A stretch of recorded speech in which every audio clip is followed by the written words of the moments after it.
Hello everyone, here's another cooking vlog. Magluluto ulit tayo ng karaniwang kinakain ng mga bata.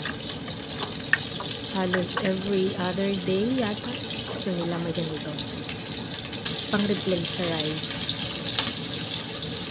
Gisa-gisa lang naman, mag-isa ng sibuyas at bawang and then minced pork.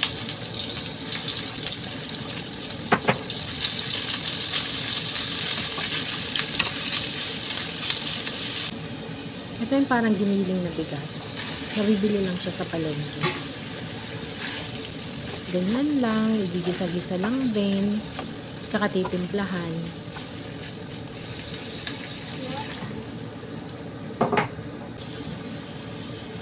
Lagyan ng dark soy sauce. Tansya-tansya na lang yan. Depende, basta hindi siya maalat. And then black pepper. Ayaw kasi ng mga amo ng maalat. And also, naglagay din ako ng oyster sauce. And pwede rin namang magdagdag ng water. At saka paminta. Ayan, naglagay na rin ako ng repolyo. Maganda kasi pag marami siyang paminta, yun ang gusto nila.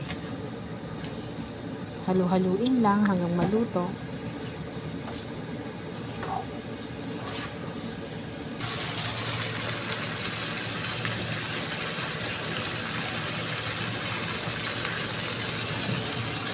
Yun lang. Thank you for watching. Ayan, nagustuhan naman nila.